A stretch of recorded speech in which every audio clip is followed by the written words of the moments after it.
Explicando isso de maneira bem simples, considerando apenas conceitos fundamentais em química, que são os conceitos de equilíbrio, no caso da mioglobina, a mioglobina ligando-se à molécula de oxigênio, forma a mioglobina oxigenada, mioglobina, desculpa.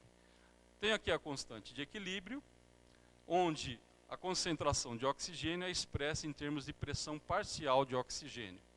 A saturação representa a relação entre a mioglobina oxigenada e a mioglobina total. Fazendo arranjos matemáticos, a gente chega na expressão de que a saturação é dependente da pressão parcial de oxigênio. Outro conceito importante para se entender como funcionam essas moléculas é o conceito de P50.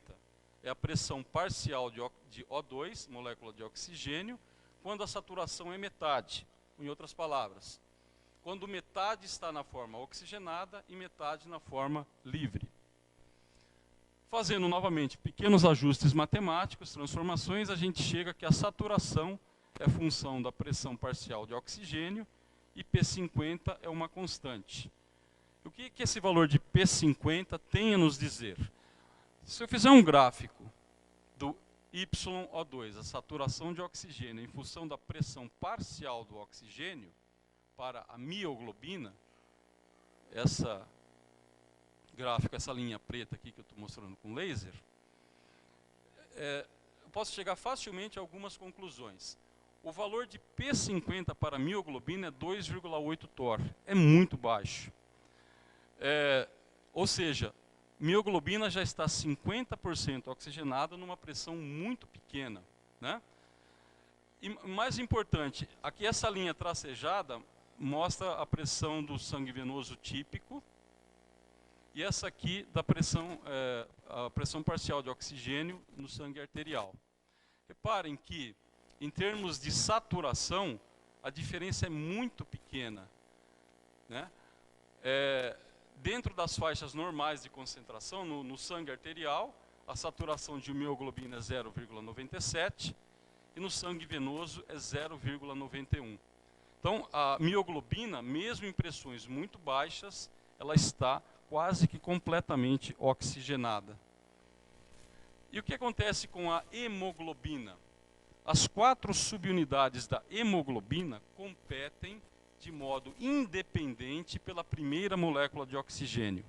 Como eu expliquei para vocês, quando o primeiro oxigênio se liga à molécula de hemoglobina, a mudança de conformação é transmitida para as outras subunidades. As outras subunidades, então, ficam prontas para receber novas moléculas de O2. Isso é o efeito cooperativo. Quanto mais oxigênio a hemoglobina aceita, mais o próximo oxigênio se insere com muito maior facilidade.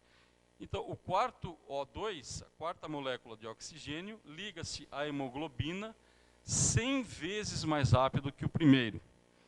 Então, o contrário também é válido. Quando eu estou num sistema com baixa pressão parcial de oxigênio, para retirar o primeiro oxigênio é difícil. Os demais são bem mais fáceis de serem removidos. Eu tenho aqui uma analogia que mostra esse efeito cooperativo de remoção de oxigênio da hemoglobina totalmente oxigenada. Eu tenho aqui 4 selos representando 4 oxigênios ligados nas subunidades da hemoglobina. Para que eu remova o primeiro selo é mais difícil, porque eu tenho que destacar 2 lados desse sistema, aqui e aqui. Para remover o próximo selo, o próximo oxigênio, já é mais fácil. Basta eu destacar esse lado. Para remover o terceiro oxigênio também é fácil, basta eu destacar um lado. O quarto oxigênio sai facilmente, porque ele já não está mais ligado com ninguém. Assim é que acontece com a liberação de oxigênio pela hemoglobina nos músculos, onde a pressão parcial de oxigênio é muito baixa. Então, Fazendo um tratamento matemático muito similar ao que foi feito anteriormente, considerando constantes de equilíbrio, rearranjos matemáticos, a gente obtém também um gráfico do Y, da saturação da hemoglobina, em função da pressão parcial de oxigênio. Aqui eu mantenho a hemoglobina. Reparem que o formato da curva da hemoglobina é diferente. Eu tenho a pressão, esses pontos representando a pressão venosa e a pressão arterial. E aqui eu posso tirar algumas conclusões bastante interessantes, importantes na realidade, né? A fração de saturação da hemoglobina, a centor, ao nível dos pulmões, é 0,95. Significa que ela está 95% saturada com oxigênio. Ao nível venoso, nos músculos, a saturação cai para 0,55. Há uma variação na saturação de molécula de oxigênio de 0,4. Lembrem que a mioglobina era muito diferente esse comportamento, né? Então, a hemoglobina libera oxigênio mais facilmente que mioglobina nos músculos. Resumindo, na presença de pouco oxigênio, a hemoglobina tende a liberar O2. Na presença de muito oxigênio, a hemoglobina tende a se ligar com O2. Isso acontece nos pulmões e a primeira situação acontece nos músculos. Finalmente, falar um pouquinho sobre o efeito Bohr. O efeito Bohr relaciona como o pH afeta esse equilíbrio de ligação da molécula de oxigênio na hemoglobina. Para cada cada molécula de oxigênio que se liga à hemoglobina, há a liberação de uma determinada quantidade de H+. Então, esse equilíbrio indica o seguinte: maiores valores de pH, meio mais básico, concentração de H+ pequena.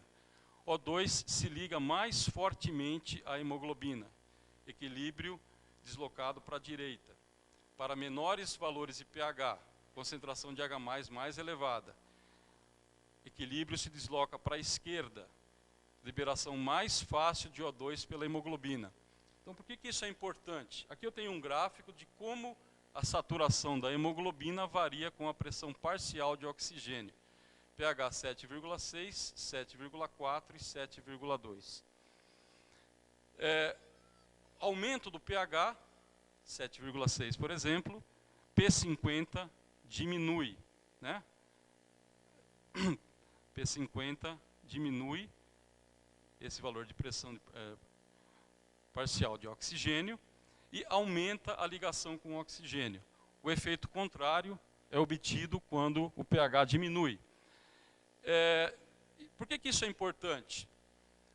Para situações de extremo esforço físico, há necessidade de grande consumo de oxigênio.